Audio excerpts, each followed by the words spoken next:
section, the courses that are important, try if you want to be a tutor, a lecturer, what are the programs you can go for? You want to supervise, how can you go into supervision? Which jobs are available in academics and all. So I start with the courses that you can do, professional courses.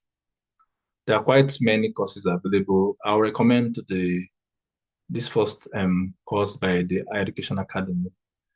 So on the average, if you take 10 adverts on for lecturers in the UK, Australia, Canada, and United States, most will ask you to provide evidence of a teaching qualification, and they are most times specific about getting one from the Education Academy. So there are four grades: the Associate Fellow, which is the AFHEA, the Fellows, Senior Fellow, and the Principal Fellow. You mustn't, it's not like a sequential kind of application. You can just pick any and apply for that. Basically, there are domains that they test. They can ask you if you've led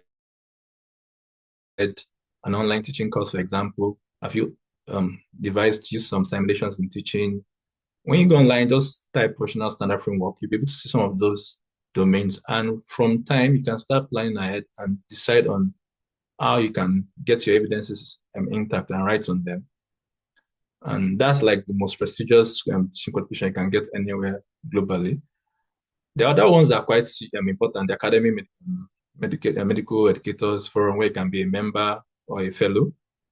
Or then for surgeons, there is the MF STED, which is the surgical trainers. You can also get those qualifications. More importantly, you can also get some degrees like a diploma, a certificate in education. I got those ones when I was in Nigeria. And that's something I can advise people to do because it's way more cheaper and it's accepted anywhere you go to. However, to get more thorough teaching education and academics, you might want to do a master's in education. Some schools offer those master's educational courses you can do. Then you can also do a medical education tailored master's or one in clinical education. Those are available options to do. The advantage of doing a clinical education master's is that you will be able to, it's narrowed down to what you really see in practice. When you have your registrars, you have your house officers, medical students are available. I'm currently enrolled in one of such programs, and you can actually have practical methods to pass your message across, especially if you're a clinician. You can also do an MBA, basically because when you want to ascend the cadre of academics, they always, at the end of the slide, I'll give you guys a list of things to work on, like a sub bullet of what to work on. The MBA is majorly to show that you have competency in managerial skills and related entrepreneurial leadership, even though there are specific programs to do. Of course, you can do your master's, an MSc, master's in science, you can do an MPH. But most times, it's not as if you must do all this. You need to reflect on what you really want to do, what will pay you more, and pick one, especially if you have the funds for that, or if you want to go for a scholarship. For those interested in the US, you want to match, MPH seems to be the most sought for master's program. However, you can decide to do an MSc in immunology if you want to go into surgery, especially. Those are less competitive. Most people don't really apply for them. There are a lot of scholarships available for them. So you mustn't do MPH because everyone is doing an MPH. You can also decide to maybe a master's in maybe physiology if you want to do internal medicine. However, there's also what is called the MRS, which is a research master's, not the typical science master's. So the difference between an MRS and the master's science is that in the MRS, there's tailored more towards research. So you can do more of 80% research tailored course and now do 20% of curriculum module based. So you don't really have the normal typical MCQ theory exams in the master's in the MRS program. Some schools, you can search online if you're interested in that. And one good thing about an MRS program is that it gives the opportunity to prepare you for a PhD because you've done a research course in your first postgraduate year. And during selection, the selectors for a PhD program will likely prefer someone who has an MRS background than someone with a master's. However, it all comes down to whether you have funds to pay for it, because master's admission is quite easy to get, but the funding is not that easy to get, unlike a PhD whereby the admission is quite difficult to get because most of the PhD programs come with funding already. So the standard is quite up there. you need to bring out your best portfolio. Then you can start to do a specialist master's, which is what I did. The advantage of a specialist master's is that you're already doing what you want to do. So you might do a master's in plastic surgery, for example. That's a specialist area. You can do a master's in neurology, a master's in cardiology. Those are available, even though they are quite few, but you can search and do them. It's more like trying to get things at the same time. You're getting your master's degree. At the same time, you're getting some form of training in your specialty, which would be important for you in your career if you want to do a fellowship later and on the rest. So you can also do a doctorate, which is kind of like a bigger level. There are different forms of doctorates, the PhD, that's Doctor of Philosophy. You can do an MD program. MD is shorter, most times like 2 years. However, if you want to be more into academia and you want to have like, maybe you want to supervise students in future, it's advisable to do a PhD rather than an MD. There's also a DBA, which is not common. That's like the normal business admin masters people do. You can decide to do a doctorate program in business admin, or you can even do a doctorate in public health, that's DPH. Then the highest doctorate is the Doctor of Science. Very few universities have that available. So you mustn't just do what everyone does. You need to find out which is best for you. Like if you want to be a leader in healthcare, for example, and you're not really interested in clinical, you can do the DBA, Doctor of Business Admin, for example. So you're getting both managerial skills and doctorate at the same time, just like saving time instead of you going to do a master's, do PhD, come back to do a DBA. There are also some professional courses like the Doctor Clinical Psychology in different specialties, that professional doctorates. You can try to do online or physical, and that would depend on what your target is. When I was in Nigeria, I wanted to do my master's same time I was finished my residency. So an online was best for me then. But if you want to like travel out, then the physical masters would be more appropriate for you at that time. So, and also the honorary degrees, this ones you don't, these are people that didn't actually go through the university system, but they were given the honorary degrees. And the requirements are basically you must have done a lot in the sector, something innovative, something worthwhile. Then someone will have to like recommend you. When you are recommended, then they decide there will be an election committee that will decide if they will give you the honorary degree. On the average, it's about 2 to 4 degrees per year in most schools abroad. So it's quite competitive and something you want to, that most people might want to consider. But okay, so now this is a combined program. Some programs are combined. You can do both an MPH and an MBA at the same time. So different schools. There's a link there. If you're interested, you can check more. So these are ways to save time. This is in the United States, for example. The first one I showed is an online one. You see, it takes a longer time, 3.5 years. While the general program is just 2 years. So those are, then life as an academic, that's my picture during my graduation master's program. So you need to consider, as a master's student, a doctor doing a master's, you want to start thinking about settling down in the environment, especially looking for a job. The funding might not be enough to take care of your basic needs. So you might want to exploit getting a job. So I'd advise sometimes you do some of the exams to give you qualifications to practice before you leave the country. You might want to do your lab if you're into the UK. You might want to do any of the Real College exams, or you want to do your USMLE exams if you're going to the United States. If you're going to Canada or you're going to Australia, you might do the first part of the qualifying exams, which will now give you opportunity to be able to have some form of involvement with the clinicians. They might be an assistant to them, might help them maybe examine patients for them, even if you have not finished the qualifying exams. Or you might even decide to just be a full-time student and prepare for your PhD applications at the same time. So that's where your portfolio comes in. You must start preparing your portfolio, the topics you want to do. And if you're a doctoral student, a PhD student, you can now work on your topic. Most times the challenge is getting a topic that is new. Okay, PhD is big on novel topics that have not been done before, and that's quite challenging, and it might take 6 months, 1 year to be able to conclude on a topic. So one of the things I can advise is to work on that even before you leave the country. Do a lot of research on your supervisors. What are the supervisors you really want to work with? Because most students have issues one way or the other with their supervisors. So A good way to start is doing a good background check, find out um, the topics of interest that supervisor has done. I have a few friends who have spent 6 years, 1 year, and they've not made much progress because issues with supervisors. Some people need to apply for change of supervisors, which could take a long time. You don't want to have those issues. And so if you want to get a scholarship, there are two ways to go about getting an admission for a doctorate. It's either you get the funding yourself, like any of the scholarship programs. So that way you have liberty to pick the topic you want. But if you go through university programs, you need to apply through the university, and most times they're already a fixed supervisor, so you can't change the topic there. So the best thing for you to do is to research around those topics and write a good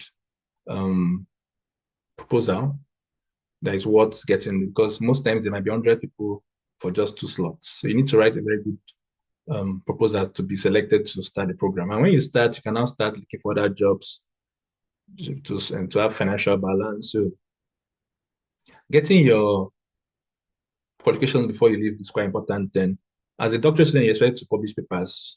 It's one of the things that during defense we stand you out as a good student, because if a paper was accepted by a journal, it tells the examiners that okay, this paper is new. Because as a doctorate student, you're doing a new research. Then you expect to go to conferences and present. It's an opportunity for you to look for more qualifications to boost your CV, and you now prepare for what they call the upgrade viva. So in PhD, there are like 2 sections. The first part, you need to show that you've done a good work, good enough for a PhD, and there'll be a panel that will assess you and now promote you to become a final candidate, which you can now finish your thesis. When you're about preparing for your final thesis in PhD programs, you need to, is either you pass without correction, which is quite rare, or you pass with a minor correction, which is what most people call pass. You might have major corrections, which means you're coming back in 6 months' time to redefend your work. Or sometimes it might be a failure. And if you fail in PhD, what happens is that they give you a master's degree as like compensation. Then you can now continue with your professional career. So the major point here is getting scholarships, which most people ask me about how to go about. There are a lot of scholarships available. There's a Commonwealth scholarship, which you can do online. There's a shared scholarship, master's, PhD, professional scholarship. So I put a link there. There is the Commonwealth online scholarship. That's what they call this. And it's currently ongoing. It's ending on 20th May. So it's just an opportunity for us to try our luck and apply after this June and May if you're interested. Okay, so there's a shared scholarship where the difference between the shared and masters is that in shared scholarship, there are already specific courses that are available. So there might be an MSc oncology, for example, in university, let's say UCL. However, in masters, you're done that will decide, okay, this is what you want to study on, and then a PhD. There are professional scholarships. So you might want to do a fellowship in your specialty, maybe dermatology, maybe cardiology, for example. So that's a professional scholarship. Now you're going to do one in your area, but most times about 3 to 6 months. Those are available options which you can apply for. Then there's the Chevening scholarship, the Rhodes, the Erasmus, and the DAD. The DAD is for if you're interested in Germany, so you can apply for that. It's currently ongoing, ending on June 4th. The Rhodes is for Oxford. Sorry. Then there are university scholarships. The university scholarships are the ones where the university has some particular scholarship for some programs. So you can also, I recommend that a lot, because if you're going for a common scholarship, most especially or Chevening, they are just quite maybe 1 or 2 per course and can be quite competitive. But in the university scholarship, there are quite a lot of options. So what advice is you can just picture a university you want in the US, in Canada, the UK, and just go through their websites, search around their available scholarships. You're going to see opportunities that are available. You can now apply for those ones rather than waiting for the general scholarship to be more competitive. There are target scholarships and international scholarships. These are the ones by different organizations, NGOs, looking at specific regions. Now, your essays are like 50% of what is important for those scholarships. I've been lucky to be a beneficiary of 3 scholarships, all in my first attempt. And one of the things I recommend is being able to write good personal statements. And how to do that is be able to, if you look at the scholarship you're applying for, be able to search deep into what their aims are, because the essays should be tailored towards what they really want, not what you want really. So you should be able to write clearly, look at their vision statements, and be able to tailor your goals, the course you want to that clearly. Then the remaining 50%, what you need to do is to have a good portfolio, a good CV, which we'll talk about during the presentations. So your presentations, your audits, your voluntary works, your publications, leadership skills, academic degrees, those things should be quite impressive enough and you arrange it properly. So we've talked about online and physical programs. You can also do some of these scholarships available in Nigeria. I did my first diploma while I was in Nigeria for medical education, and I've also been involved in different courses while I was in Nigeria. And those courses are quite important when you're applying for scholarship because you need to have a good portfolio. Part-time, full-time depends on what you want to do. If you want to do a part-time scholarship, it's going to be a little bit difficult because most scholarships tend to favor people that want to do a full-time program because they feel if you're doing a full-time program, you're going to give your best, the results will be better. So that's what you should look at most likely to say if you want to do a part. And if you're doing part-time, if you're going for a part-time scholarship, you have to ask yourself if you can afford the remaining fee. I'll give an example. I got a partial scholarship 2022 for sport medicine. And when I saw the remaining fee left was a £15,000 scholarship. So they paid 7.5. I was to pay 7,500 pounds. So at the end of the day, I finally didn't do the master's program. It was in sport medicine because 7,500 was £1,005 was quite a lot for 2-year program for me then. So you need to be able to check if it's even worth applying for some of the scholarships, if it's a part-time partial scholarship. So you go through the guidelines and the interview. It's good for you to know the guidelines quite well. For example, when I was going for my PhD interview, there were quite a lot of people for that in the interview, close to 100, and it was only one slot available. And I was told towards the interview that, okay, yeah, you've done well, you're one of the best. However, because I had no admission at that point in time, okay, that I should come back next year. So that's like no scholarship for you, kind of. So I was quite familiar with the guidelines, which stated that, okay, if you have gotten a supervisor and yet you don't have admission at the moment, you're still eligible. So I brought that up in the panel and they were like 5 to 10 minutes delay. Okay, is that true? Blah, blah, blah. The head panel was like, okay, no, that's not true. Luckily for me, one of the most senior officers came in and said that was true. Since he has a supervisor, yes, go ahead with the interview. And I was the overall best and I got the scholarship at the end of the day. So it's good for you to actually know some of those guidelines for what you're applying for so that you can actually be able to put in the right words when you need to say one or two things. So getting the supervisors is quite important now. So there are a lot of supervisors, primary, secondary, tertiary. You need to be able to be intentional about those you want to be supervisors, especially if you have future career goals, you want to maybe go for a fellowship. The program directors are the best people to have in your team because ultimately they are the people that will give you good recommendations later in future. In the United States, they are called advisors. And if you are doing a postdoc program, postdoc is after you're done your PhD, you want to do like further research, postdoctoral research.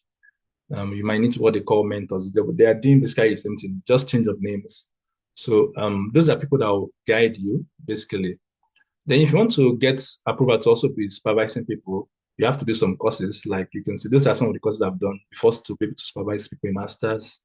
And also I'm also doing some already about supervising doctoral students. So these are things that in your CV will also be important. It shows that you're committed to teaching.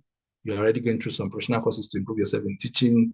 So you're ticking the boxes. You can actually, you mustn't wait for the big supervisory work. You can supervise a medical student.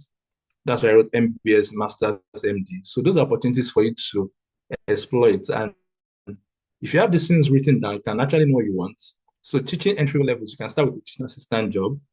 You can progress to a lecturer, assistant, professor, associate professor, professor.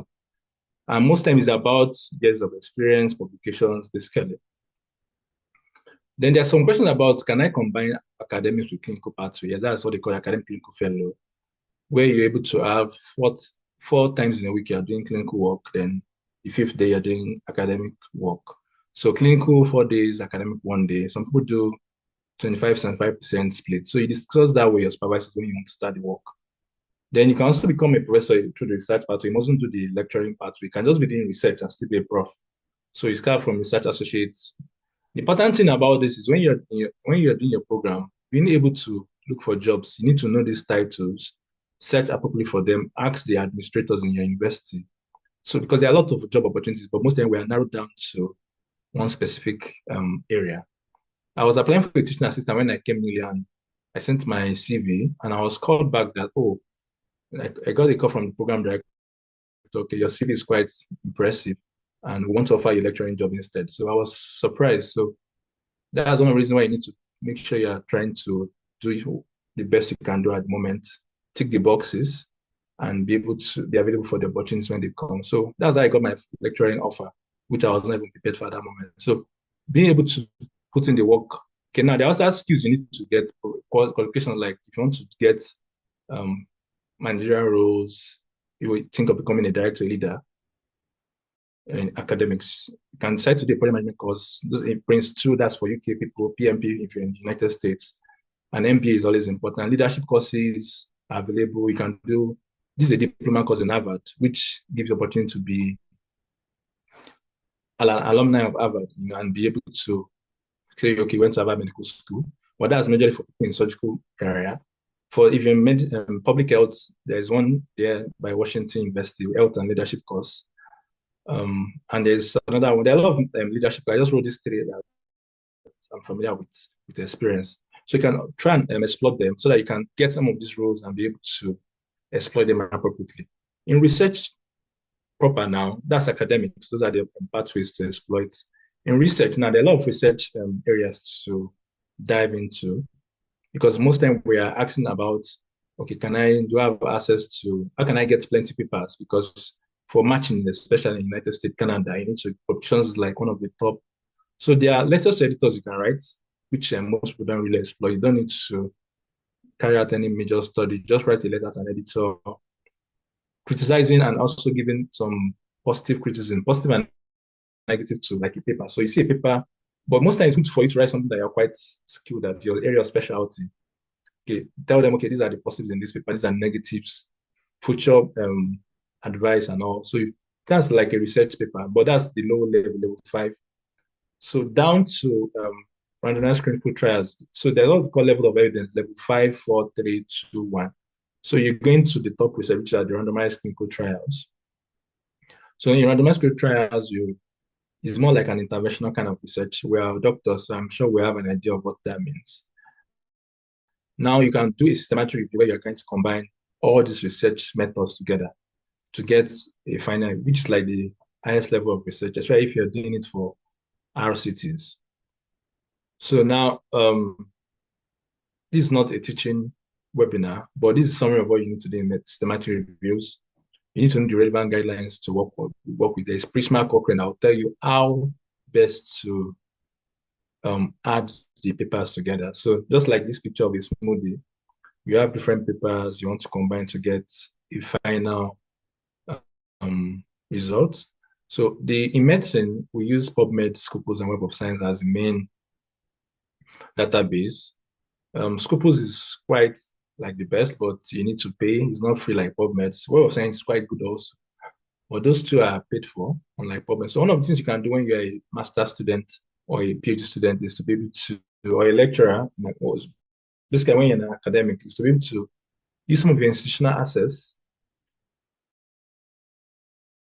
and get quite a lot of applications. But if you are still maybe in Nigeria, or you don't have, your university doesn't have the access, you can actually get permission from colleagues there who can give you their password for you to just get the search done.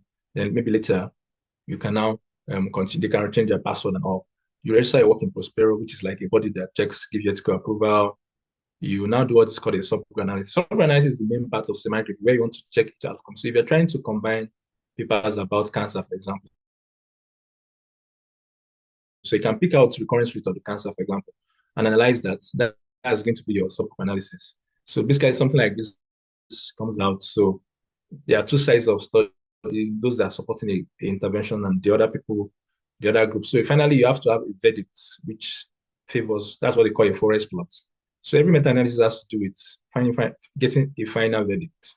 Then there's something called a funnel plot, which is there. The funnel plot tells you if there's bias. So you see this triangle is not like balanced. So it means that this paper has some form of bias. Then you also check if there's a bias in the study by doing what they call risk of bias plots. Red, when there's bias, yellow, no bias, green, clearly no bias. So these are just what you need to know in systematic reviews in summary. Then the other questions I get a lot is, okay, how do I get ideas to write my paper? So that's the concept of research gap. Someone might have done a paper that was level 3, like an observational study. You might want something to do a better, like a higher level of evidence.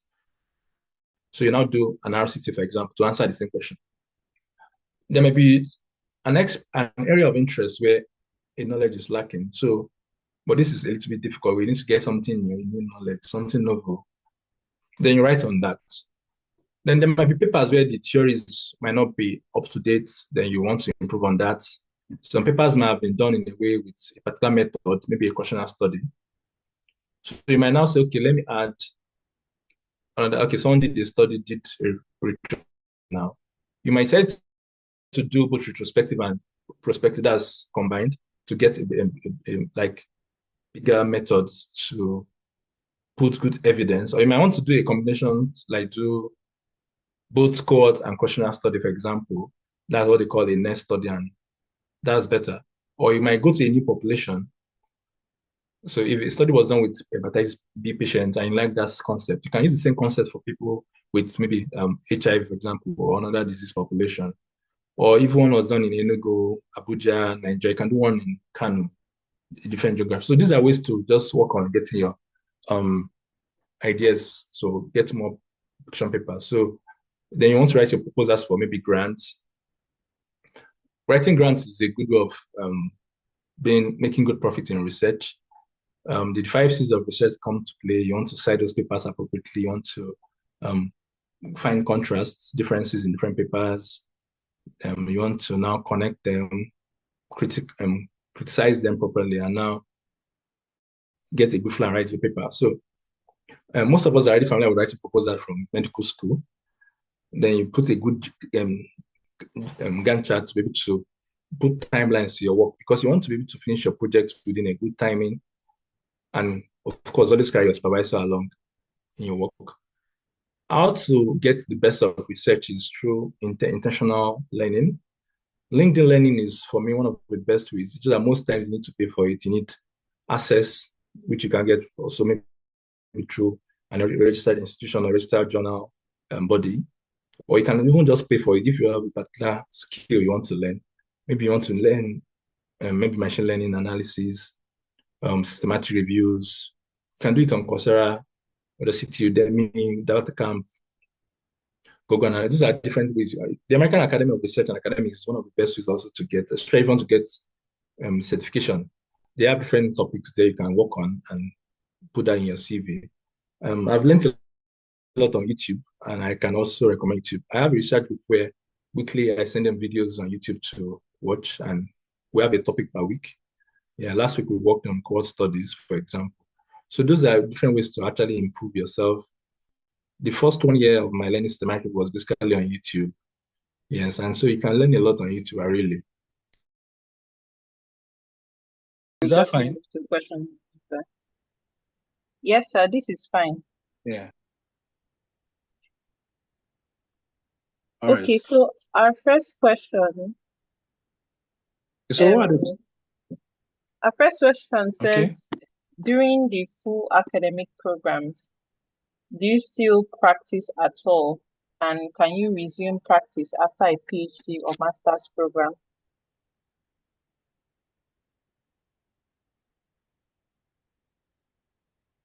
Okay, so, so should I take questions, or we'll take all the questions and answer together? Which approach will be better? Okay, whichever one is fine with you, sir. Before we move there, we just want to say thank you so much for the presentation. We've learned a lot so far before we go on to the questions. So, but I think we can just take them one by one so we don't forget or miss out any question. That's fine. Okay, the question about whether you can practice while you're doing your programs is actually based on the person. So just like I was trying to explain, if you've passed the accepted certifications before starting your program, you can practice. In my case, I did the exams before I left the country. So I can practice at the moment, and I was able to get a practicing job in my hospital. But if you've not done some of those exams, you will need to do those exams, get qualification, then you'll now start applying for jobs afterwards. Recording in progress. So I don't know if that answers the question. Then you, at the same time, even if you are qualified, that doesn't mean you get a job automatically. You need to apply for those jobs. And if your CV is good enough, your clinical skills are good enough, your you basically have the surgical skills, medical skills, good CV, then enough years, and you're lucky enough to pass the interviews. Okay, sir, thank you very much. Then the next question says, what's the reality of getting research fellowships or an assistant, being a research assistant placement in the UK or US, and whether this is helpful towards getting full academic opportunities? And whether this is useful for the last part? For getting full academic opportunities, as being a research assistant in the UK or the Okay. US. In Canada and United States, you can get those opportunities if you're lucky enough to impress your supervisors with your CV. So technically, you're going to make an application, and if they find you good enough from your CV, they're going to give you those opportunities. However, if you are not able to get that kind of opportunity, the best route is for you to, like in the United States, write your USMLE exams. Then when you're there for maybe a program, you can now look for a job. Most people attach to consultants in the clinics, but if you're in the United Kingdom, you can do what they call locum jobs, because in a week you can work for 20 hours if you have a part-time job. So during the 20 hours, you can work as a junior house officer, senior house officer, a trust doctor, but most times you can't work more than 2 days in a week. However, if you're lucky enough to get the job even before you come for your master's or doctor, PhD, you can do a full-time job, because the first job that I brought in gave you a full visa. So I advise people to actually get a job first, get a full visa, then now can now do your studies after. Either ways, depend on which country you're interested in and the skills you have. If you're quite good in writing research papers, you have good design skills, there are a lot of opportunities available for you to be a research associate, where you work in a faculty, a division, and you'll be able to write papers for them. There is a fellowship opportunity that came out recently, and what they just want is someone who has skills in writing systematic reviews, basically. So if you have those skills, that's good enough for you. If you can analyze paper, you have good data analytical skills, almost everywhere you go to, you'll be able to get jobs. More importantly, I would advise people to try and learn programming languages, R, Python. On the average of 10 jobs that comes out every week, 7, 8 of them will require you to be able to do some programming. That's outside medicine now. So most people are looking for people who are skilled in computer-related skills, and that will give you a lot of opportunities for you. Yeah. So those are the things that will make you stand out during your academic career. Okay. Thank you very much, sir. Then also, if you have publications in your CV, quite enough publications, you can also get even normal lecturing job. Just like I said, initially I wanted to get a teaching assistant job, but I was offered a lecturing job at the end of the day. So you can also try and see if you can work on getting enough publications before you leave the country, and ultimately, this will give you more opportunities at the end of the day. Yeah. Okay. Thank you very much, sir, for that. Yeah. The next question is, what's the difference between clinical research and academic research? And asking your opinion on having a doctorate degree before residency. And since in your case you got residency first before the doctorate, was it helpful? And finally, the same person asks about your WhatsApp group, if it's a paid Recording in one, progress. and whether you are accepting new people.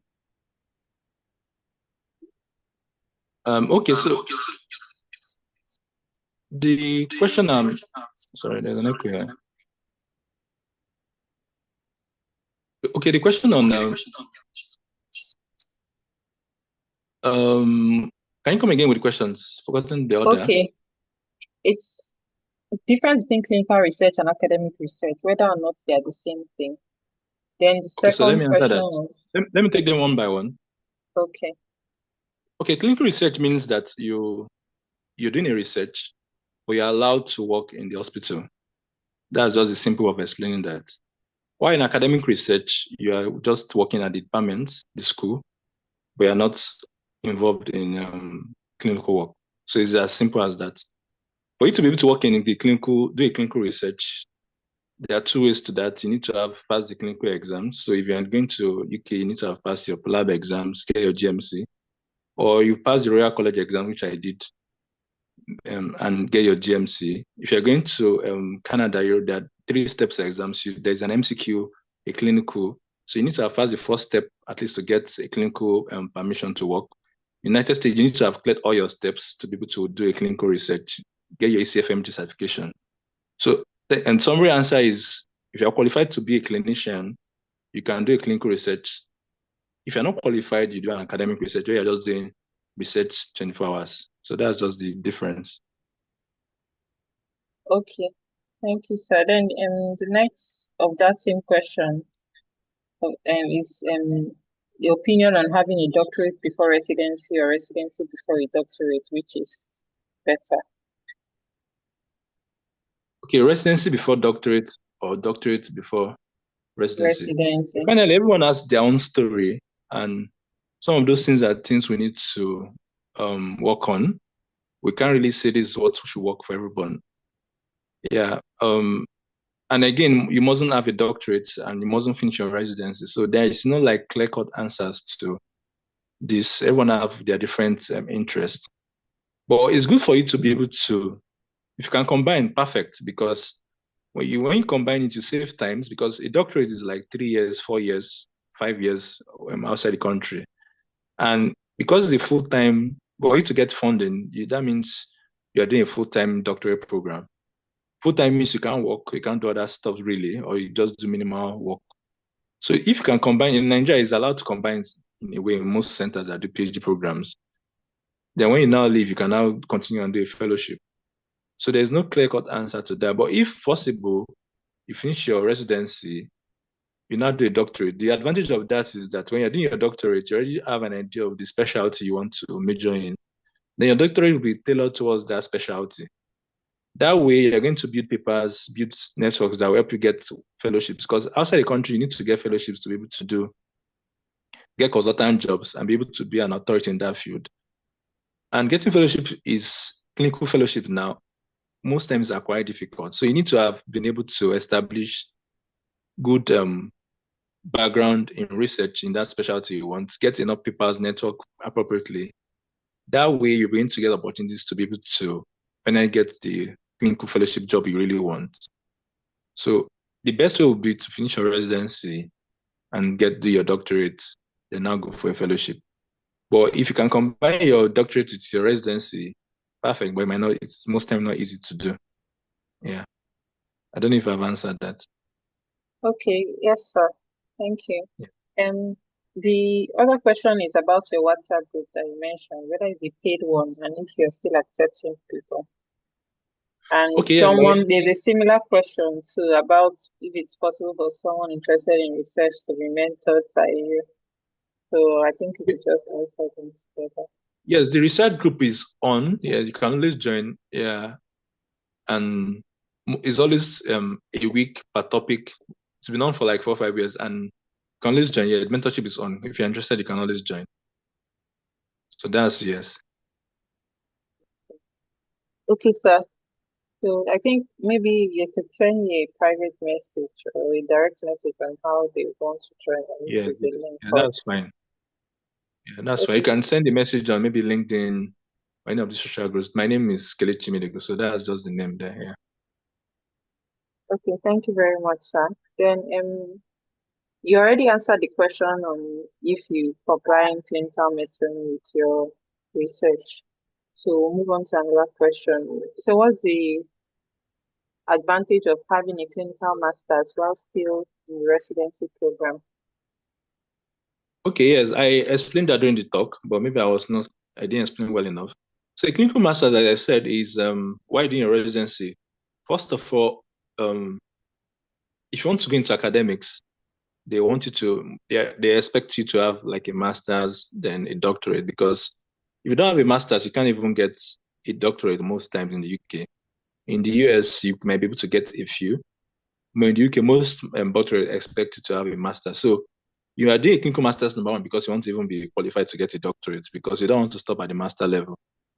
Number two, you're doing a clinical master's because you want to have extra knowledge. Yeah, because there's some, when I was in my residency in Nigeria, there are a lot of procedures that I have not seen before. But during my clinical master's in the UK, it was an online program I was doing simultaneously there. I was exposed to much more techniques that I was not seeing. So you get more knowledge. Then during my clinical master's gave me opportunity to be able to write the fellowship exams in the UK while I was still in Nigeria. And that gave me opportunity to be able to be eligible to be a member of the college there, which now give me access to different courses, trainings when I now moved over. So there are different advantages to doing a clinical master's, but basically it's just opportunity for you to get the basic master's, which you need to get a doctorate. That's if you want to move up the academic ladder. Yeah. Okay, thank you very much, sir. And someone also asked, how can a young doctor start building a CV? What's your advice? Yes, that last slide I showed, I don't know if you guys saw it. That's a summary of that question. Those points, 20 points, are things you should intentionally work on daily, weekly, monthly, yearly, and say, okay, number one is talking about publications. Okay, how many publications do I have? Number two is talking about presentations. How many of them do I have? Three is talking about audits. How many audits do I have? Book, chapter, degrees. How many degrees do I have? Teaching experiences, qualifications. So those are things you mustn't get. You can't get all of them at once. Something you'll be building gradually, and over time you'll get to where you want. Yeah. So it's something you do gradually. Get mentorship, collaborate with people, then you build those things gradually over time. It's not like something you must do one day. So just try and get those 20 points noted down somewhere and work towards them. If you're an early doctor, maybe you're a junior registrar, you can say, okay, the next 2 years is what I'll do. If you're a medical student, perfect time. So you can work on those things over time and get those points sorted out. The courses you want to do, a lot of those courses are available online. Coursera, Udemy, Udacity. So you can always do those courses on LinkedIn Learning, get those qualifications and move on. Yeah. Okay, thank you, sir. Then the next question is, between MSc Public Health and an MPH, which has more advantages and career prospects? Okay. Finally, the answers are individualized based on what you want. We all have different passions and career goals. So there's no fixed answer to that. An MPH is a master's and an MSc Science is a master's. Just like I told you, there are different kinds of masters. There's the research masters too, which I mentioned. But now, if you want to maybe go into public health properly, you want to maybe do an ADPH later, a doctor of public health. Of course, an MPH will be better looking at your future prospects. But if you are someone that doesn't really like public, wants to go into clinical medicine, then of course the Masters of Science is more appropriate. Then you have to pick a relevant master, not just masters. You pick a master's that's going to be useful to your career, that'll be in a way relevant. I know that sometimes we just do a master's because we want to just jump and leave.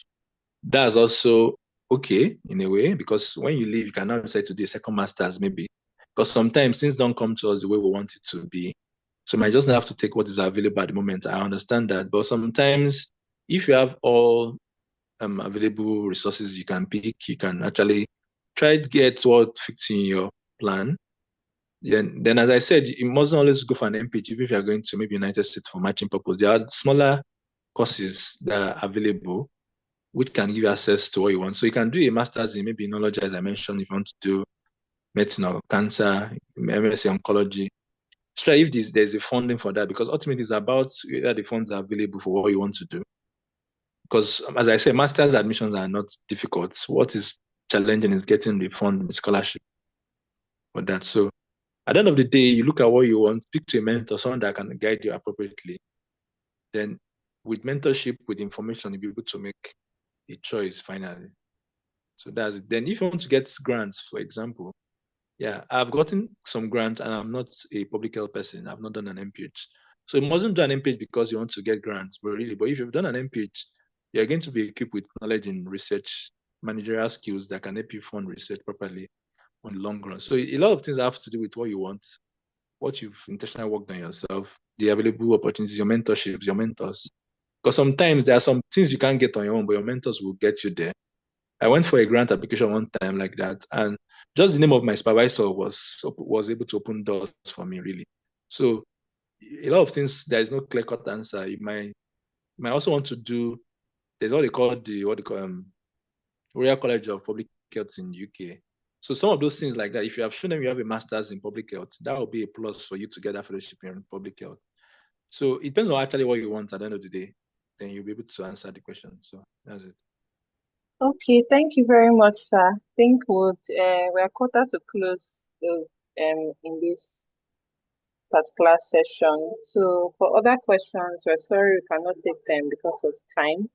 I think one No had to problem. do with a GRE score of 320 getting scholarship in the US, but we'll soon be locked out. Other breakout sessions have ended, and we need to get back to general. But before we close, I just want to say thank you so much. This meeting has been quite impactful. Personally, I've learned a lot about research and the academic pathway. I just like us to just say thank you to our speaker and facilitator in the group chat as we close. Before we close, I don't know if you have any final word for us, sir. Okay. Final words is that just like I said, the journeys are always not predictable. Finally, what we can do on our own part is to be able to utilize opportunities that come our way, keep our focus clear, and be intentional about what we do. There are a lot of opportunities available if you collaborate with fellow researchers, your lecturers. There are a lot of courses online. Utilize them, publications, presentation, audits. Try to get what you can get, experience, computer skills. I can say computer skills 10 times because those are quite useful. Learn how to do analysis yourself. Try and get opportunities to teach, assist wherever you can assist. And of course, when you pray, God will finally direct you towards the right path. And the sky is your limit. So don't let anyone influence your decisions and tell you can achieve what you can achieve. The sky is our limit. All the best, everyone. Okay, thank you, sir. Thank you so much, everyone. Some awesome testimonies coming in. Someone said that it was a great time with Dr. Gideon. Another person used the word insightful, informative. I was greatly inspired. I love that. Enlightening and very encouraging. I absolutely love the comments that we're getting. We believe that you had a very, very, very robust time this night, and we love the participation, the energy. We would love to get feedback from you. Was it worth it? Was it important? Was it necessary? Was it timely? We usually send in emails to you via trainings at CMDA. Kindly send feedback. You're free to respond to that email. Let's know how the sections you've been participating in, or the one you just participated in tonight. Let's know how these sections have been impacting your life, your career as a young doctor, and all the good things that are happening from all the things you're learning. All right, there is also an evaluation form that we send out at the end of every program. This evaluation form is important for you to fill it, and let's hear from you. Let's get feedback from you. So guys, we would like to say our speakers are free to go. Let's send our thank yous and our appreciation to them in the comment section as they take their leave. And we will just have a few announcements for 5 minutes and we'll be good. Gold says very impactful section. Thanks to the speakers and organizers. most inspiring, novel, innovative. Someone is thanking the speakers, thanking Dr. Gideon, Dr. Professor B, Dr. Simpa, Dr. Kelechi, Dr. Okay, thank you very much, Dr. Courage. We appreciate you all, and we know that we'll have this again at a very good time. Awesome. So please, a few announcements. As I said, feel free to send us feedback. Your feedback will help us to make the program better and better tailored for the needs of young doctors in Nigeria under the auspices of CMDA Nigeria. Also, kindly take some moments to fill the feedback forms that would be sent to you at the end of this meeting. And also, if you can scan this your screen right now, you see CMDA Nigeria membership application. Please, it is important to be a member of CMDA if you identify as one. And very soon, a lot of these programs, the master classes and all the special programs access might be given via the registration portal. So please do not wait until it is too late. Register now, be a member of CMDA, have your own account on the app so that everything that we have will be sent to you. Also note that the recordings of this meeting, the 5 meetings or the 5 subtopics will be sent to us in our emails. So look out for that within the week and take out time to listen to the one you joined in again, absorb everything and listen to the other ones as well so that you will get a lot out of everything that has been shared. Also, the next thing we want to advertise and talk about is the CMDA Impact Fund. We recommend that we advise and we ask and request that young doctors participate in this Impact Fund project. CMDA seeks to raise 1 billion naira this year to use as an impact fund that will solve the needs of CMDA. If you look at your comment section right now, you see a link on how to register on the membership app. You can scan your screen, and then also you will see a link on how to register for the impact fund.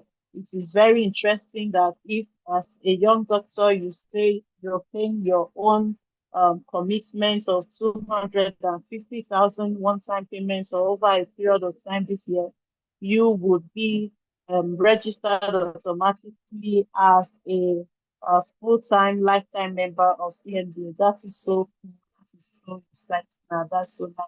So let's think in that direction and let's gather together to also support the impact fund. Please let's know that the Starting Strong Level 2 program for young doctors happens every month and every third week of the month. So this is for the month of April, and by the month of May, we are also having it at the third week of the month, third Sunday of the month of May, which happens to be on the 18th of May at the same time and same venue. It's not going to be a breakout session like this. It's going to be a single session. I will have a very profound speaker who's coming to teach us about capacity building. I believe that you need to learn and gather momentum because there's a big place and that God is taking us to. Until we come your way again, thank you for participating in Starting Strong Level 2 program for young doctors. And I believe you've been greatly blessed. We look forward to getting your feedback using the email or using the feedback form that we're sending at the end of this meeting. The feedback form will be in the email we're sending to you tomorrow. Thank you so much, everyone, and do have a good evening.